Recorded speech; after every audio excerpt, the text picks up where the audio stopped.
Hello everyone, welcome back to my YouTube channel. I am Ankusha Patil, student at IIM Rohtak, and today I have a surprise for you all. But उसके लिए आप सबको मेरी बात माननी पड़ेगी. तो सबसे पहले ना जो कुछ भी काम धंधा कर रहे हो बिल्कुल 1 मिनट के लिए छोड़ दो, भूल जाओ, बिल्कुल भूल जाओ, ठीक है? And I'm telling you it will be worth it.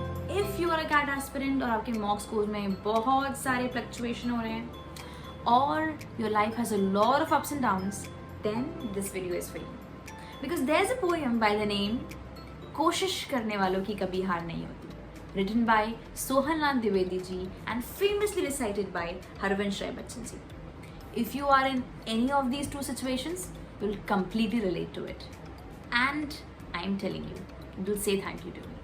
तो अभी 1 मिनट के लिए सारा काम धंधा छोड़ के इस वीडियो को ध्यान से कि लहरों से डरकर नौका पार नहीं होती, कोशिश करने वालों की कभी हार नहीं होती।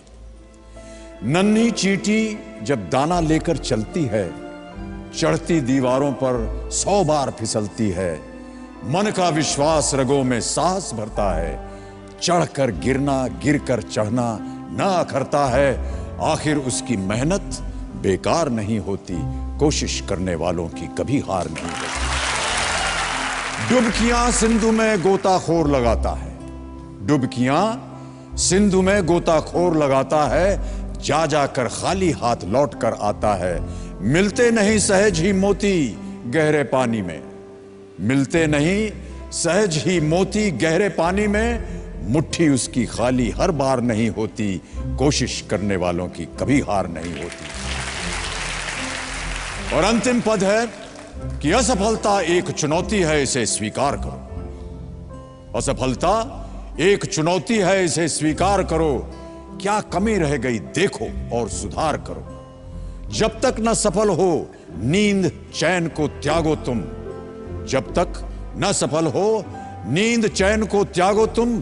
संघर्ष का मैदान छोड़कर मत भागो तुम, कुछ किए बिना ही जय जयकार नहीं होती।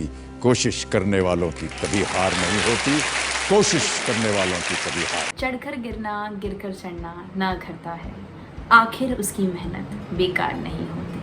एंड लिटरली मेहनत बेकार नहीं और आपकी भी नहीं होगी। तो जी गूज़बम्स आए या नहीं आए? क्योंकि पहली बार जब मुझे मेरे कैट वाले सर ने सुनाई थी ना ये पोएम और कहा था कि अंकुशा ये पोएम तुम अपने रूम के स्टडी टेबल के सामने लगा दो, I did that. And every time when there was a fluctuating mock score going on, हमेशा हर एक मॉक के बाद I used to read this poem. And I was like कि कोई बात नहीं, it's okay.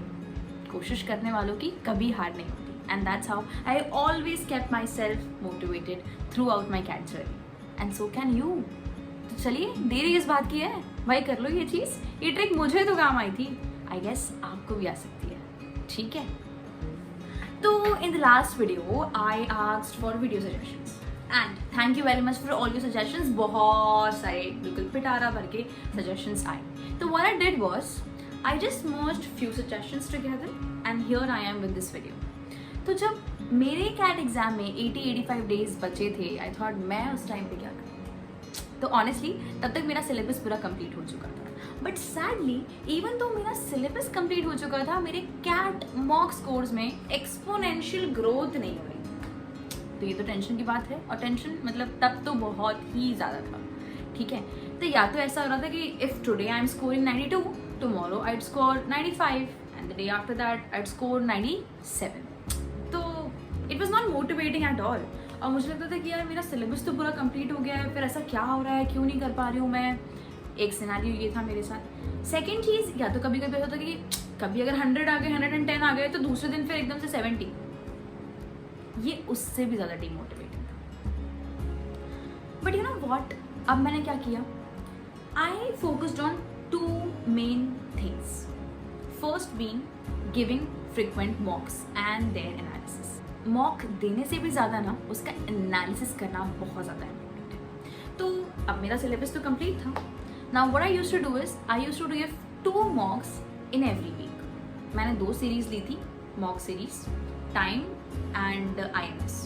ऑनेस्टली IMS की test series was the best. Even मेरे एग्जाम मतलब जो फाइनल मेरा कैट D-Day था, उस दिन मुझे यही लगा कि I was just giving some other IMS टेस्ट। It was that feel. तो I use to give these 2 mock series के टेस्ट एवरी वीक 2 और उसका पूरा एनालिसिस करते। अब ऑब्वियसली एनालिसिस जब आप करते करते करते करते यूज टू हो जाते हो तो इतना ज़्यादा टाइम लगता नहीं आपका एनालिसिस करने में। आप एक दिन में या 1-2 दिन में अच्छे से एनालिसिस कर लेते हो। अब आपका अगर एनालिसिस हो जाए तो फिर अब बाकी टाइम क्या करो। सिलेबस मेरा कंप्लीट था तो I focused on the second most important thing, that was my revision. क्योंकि आई रियलाइज्ड इन मॉक कि बहुत बार क्वेश्चंस आते थे जो मैं पहले सॉल्व कर चुकी थी, बट मुझे क्लिक ही नहीं हो रहा है वहाँ पे टाइम पे कि एग्जैक्टली किस तरीके से क्या अप्रोच है इसे सॉल्व करने की। अगर एक कोई क्वांट का क्वेश्चन है तो it used to feel like कि अरे अभी तो किया था, फॉर्मूला याद नहीं आ रहा। या तो फिर अगर DILR का है, अरे हाँ इस टाइप का सॉल्व तो किया है पर क्लिक नहीं हो रहा है, ऐसी फील। तो बस I focused on revision and giving मॉक्स frequently and it really did work. अब रिविजन के साथ क्या होगा, मैंने जब कैट की प्रेपरेशन पहली बार की थी तो मैंने अपना बिल्कुल सारे नोट्स अच्छे से बनाए हुए थे। तो नोट्स का बिल्कुल जो जिस्ट होता है ना, उसको मैंने A4 साइड में लिख लिया। फॉर एग्जाम्पल अगर ज्योमेट्री है तो ज्योमेट्री के सारे फॉर्मूलाज, सब कुछ, सर्कल, ट्राइंगल, जो भी हमारे होते हैं सबका लिख लिया। फिर एल्जेब्रा है तो एल्जेब्रा की पूरा सब कुछ लिख लिया। तो अब सारे बने हुए नोट्स को मैंने चिपका लिया था अपने स्टडी टेबल के सामने वाली दीवार पे। अब हर सुबह जब भी मैं अपने डेस्क पे आती थी ना पढ़ने के लिए, the first thing that I used to do was to revise all these notes and you won't believe after 15 days I was so thorough कि अगर नींद में ही मुझे कोई पूछ ले it was a done deal, मुझे सब आता था। Even if I would just close my eyes, I could figure out those sheets in front of my eyes. I was that thorough. And so could you be. Do this. It really worked for me. अब मुझे focus करना था अपनी second चीज़ पे। क्या थी वो? हमारा मॉक एनालिसिस पे मुझे परफॉर्म करना था, मुझे आता सब कुछ था, ठीक है। उसके लिए I invested a lot of time in mock analysis. I figured out question जहाँ पे मैं बहुत ज़्यादा टाइम लिए जितना मुझे नहीं लेना चाहिए। I figured out the solutions. मेरा सोल्यूशन काफ़ी लेंथी है बट जो मॉक एनालिसिस में दिया है वो काफ़ी शॉर्ट है। ऐसी बहुत सारी छोटी छोटी चीज़ें थी जो मैंने फिगर आउट की and I started improving on it. और actually there is a entire strategy and all of it and if I dive into this it would take a lot of time and ये फिर और ज़्यादा बड़ी video हो जाएगी। So let's not get into this video was specifically with the intention of just telling you what things you can do. तो mock analysis में काफ़ी ज़्यादा ध्यान दीजिए, छोटी छोटी चीज़ें होती हैं उस पर ध्यान दो, that would really help you and eventually I started scoring well, ठीक है। अब towards the end I would just want to say at this point in time for you 3 things are very important. The first thing is your cat mocks. Do give mocks. भागो मत उनसे. Not giving mock is not a solution. You have to give mocks. You have to face them. Demotivation आती है, I can relate to it. मुझे भी आई थी. But कोई बात नहीं, we have a poem. कोशिश करने वालों की कभी हार नहीं होती, ठीक है। Now the second most important thing is revision. क्योंकि अगर आपको ऐसा लग रहा है यार ये चीज़ तो पढ़ी थी पर बन नहीं रही है या याद नहीं आ रही है तो it is a red alert. This should really not happen.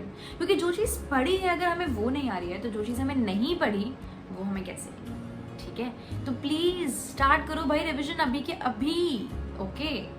And the third most important thing is to keep yourself motivated. हम इस चीज़ को थोड़ा अंडर एस्टिमेट करते हैं but this is really important. I remember मेरी CAT coaching में around 120-130 people got admitted, but towards the end there were only 20-25 people who were still struggling to give CAT and to clear CAT. तो keeping yourself motivated is really important. तो उस पर focus करो, put in efforts.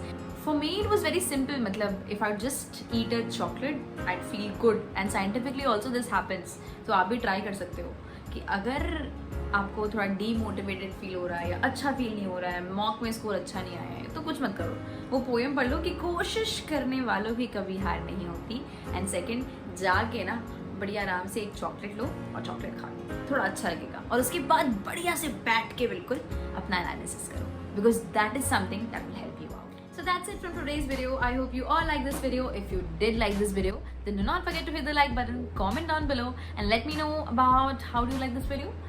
And भाई रुके किस बात के लिए हो, क्यों सब्सक्राइब नहीं किया? करो ना सब्सक्राइब अभी के अभी, ठीक है। Until we meet again, take care of yourself and your loved ones. Bye bye, take care.